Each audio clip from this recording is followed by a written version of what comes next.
The Inkatha Freedom Party is now briefing the media in Durban on the party's reflections of the Government of National Unity and the governments of Provincial Unity in KwaZulu-Natal and Gauteng. Let's take you live to that.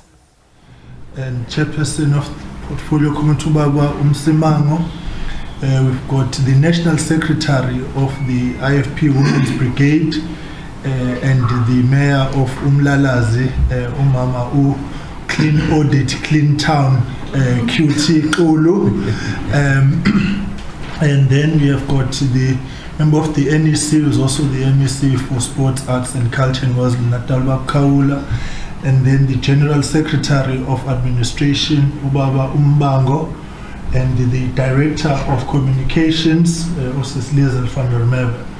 I think that can't see much, it's the bright lights of the cameras, but what I would like to do now is welcoming you to this press briefing by the IFP on our reflections on the 100 days of the Government of National Unity and the governments of Provincial Unity in KwaZulu-Natal and Gauteng. Request the President to give a statement. I can issue just one disclaimer. We asked the President to congratulate Orlando Pirates in his statement and he said no. So I'm doing that in advance so that because he won't do it, and request the President to now address us. Mr. President. Thank you very much, Comrade Mkhuleko Hlengwa, our national spokesperson, who is also the Deputy Minister for Transport.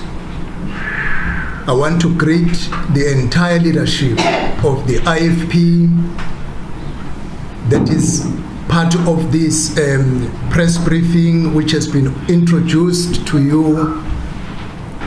I also want to greet all the people of South Africa who will be watching this engagement with the media and those who will be following the engagement in various social media platforms. And lastly, greetings to all of you, the people from the media.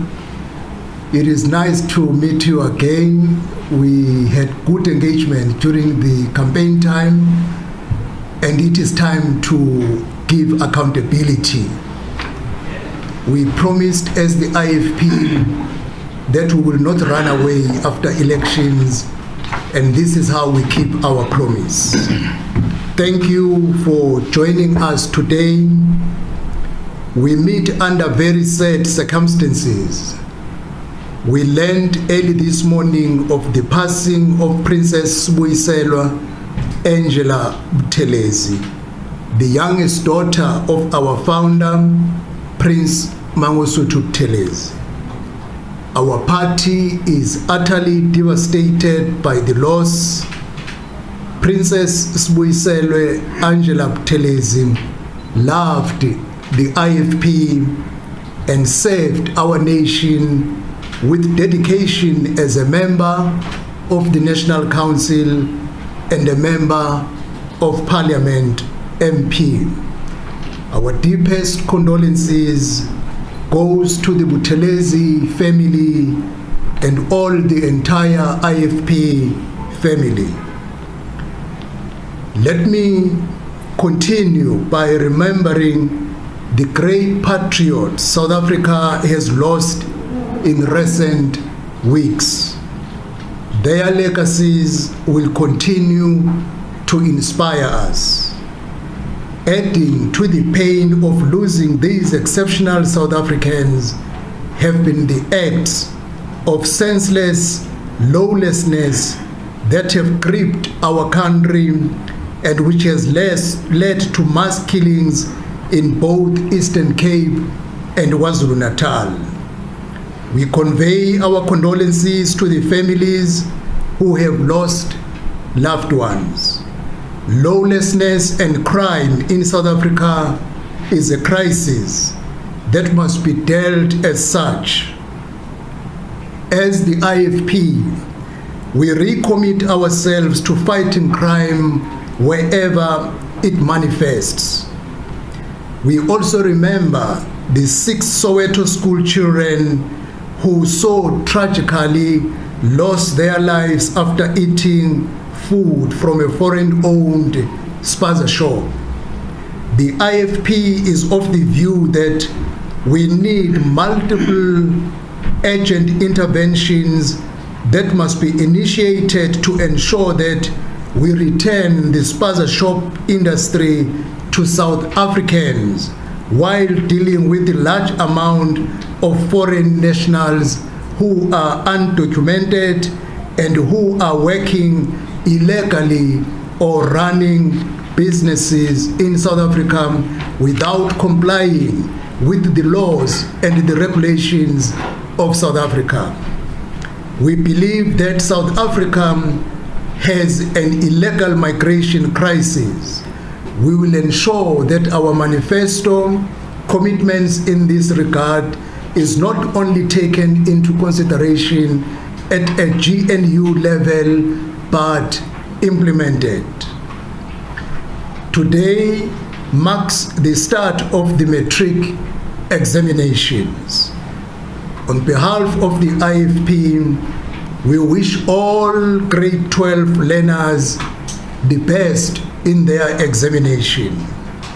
The rest of their future starts today.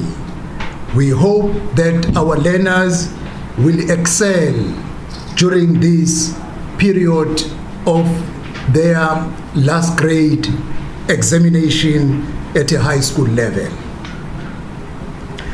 Having done the introductory part, the main purpose of this engagement today is to give the IFP's assessment on the government of national unity at a national level and provincial levels.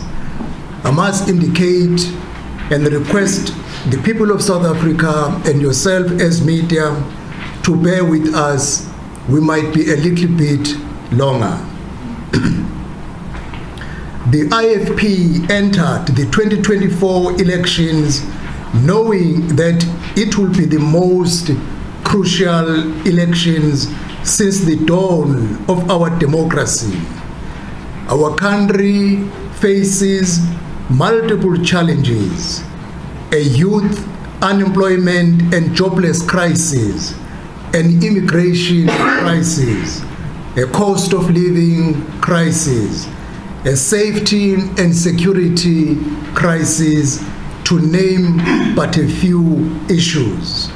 We knew, therefore, that the outcomes of the 29 May 2024 poll will have far-reaching consequences affecting this generation and the next. We pledge that a vote for the IFP in 2024 on both the national and provincial ballots will strengthen the voice of integrity in the incoming government. With the outcome of the elections giving no party a clear majority to govern, citizens spoke decisively through the ballot box. It was their wish that leaders should come together to build a stronger, more prosperous South Africa. To that end, the IFP took the bold decision to put South Africa first by joining the government of national unity. The IFP also leads the government of provincial unity in KwaZulu-Natal, and our Gauteng provincial chairperson holds the position of MEC of eGov as part of the government of provincial unity in Gauteng. As the nation marked 100 days of this new dispensation, I therefore felt important to report back to the nation on the IFP's progress in the GNU and GPUs and in meeting our pledges and promises as set out in our 2024 national and provincial manifestos, whilst also providing an update on general IFP internal matters. The IFP occupies various portfolios at a national level. Firstly, the Cooperative Governance and Traditional Affairs, COGTA. As the new Minister of Cooperative Governance and Traditional Affairs, in my first 100 days in office, I have embarked on a significant process to rescue ailing municipalities, and a turnaround plan has been produced, tabled in Cabinet, and received the approval of the Cabinet, which will be rolled out to ensure that dysfunctional municipalities are made able municipalities. One of the notable achievements of my office in the past 100 days include stabilizing the ailing municipality, where we managed to resolve a crisis in Mfuleni local municipality and reached an agreement between the municipality and ESCOM, which ensures that the salaries of workers were paid. We have also enhanced the governance and service delivery. We extended the public comment deadlines for the municipal coalition bills and general laws amendment bill to August 31, 2024. In addition, we reviewed the Independent Municipal Demarcation Authority bill to drive accountability. On community development and partnerships, we have launched a community works program, CWP, to empower local communities and create jobs. We have secured partnership with key stakeholders, including Gauteng Gauteng, Central Energy Fund, and Acumen Group. When it comes to traditional and KwaZulu leadership, COGTA has engaged with traditional leaders on Section 15, subsection 2 of the Traditional and KwaZulu Leadership Act.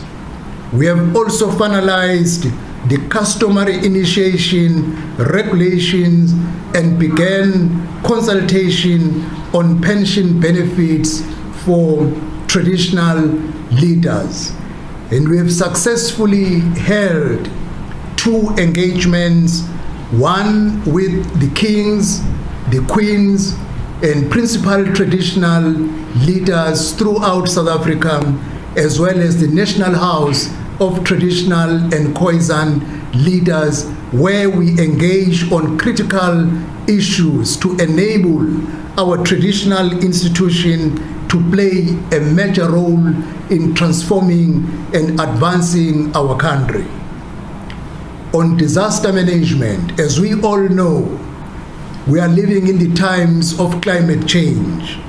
We have championed the disaster management system that will enhance resilience against natural disaster.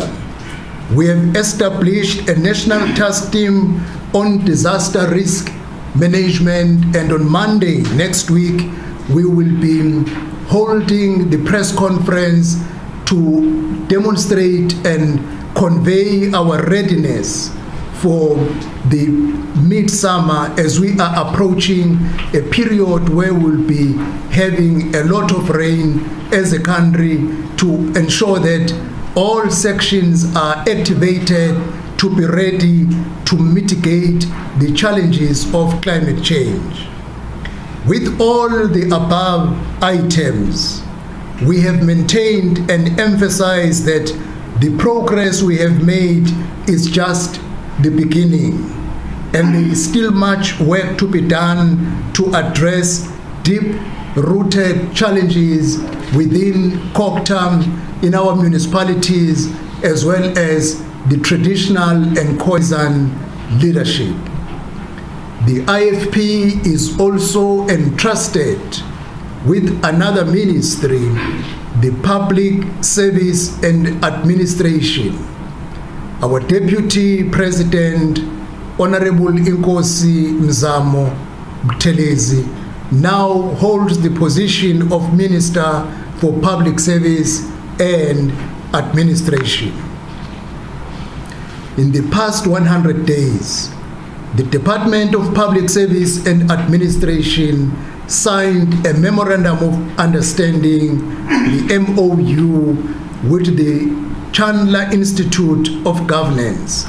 This memorandum establishes a framework for collaboration between the DPSA and the Singapore-based institute, which emphasizes areas such as knowledge exchange and capacity building in public administration. Minister Buthelezi conducted an unannounced oversight visit to the Philip Moyo Community Health Center to assess compliance with the Batupile principles and service delivery standard. Such unannounced visits play a crucial role in promoting accountability, increasing citizen engagement, shaping policy, and ultimately enhancing the quality of services provided to the public. September was a public service month launched under the theme, A Government That Works for You. Minister Buthelezi announced during the launch that suspended government officials will no longer sit idle at home for more than 9 years, as we have discovered, while they continue to get paid. Instead, DPSA is taking a new directive for discipline management, including transfer of suspended officials to other departments or units, so that while their cases are being attended to, they do not stay at home earning salary yet not doing anything. Through these transfers, DPSA wants to ensure that while every senior or qualified and competent official is undergoing disciplinary processes, they do not just sit at home on suspension, as I have said, but they are transferred to other departments or units for them to use their skills and qualifications to benefit that unit while still on suspension. All right, that's the IFP leader just going through their reflections of the 100 days of the Government of National Unity.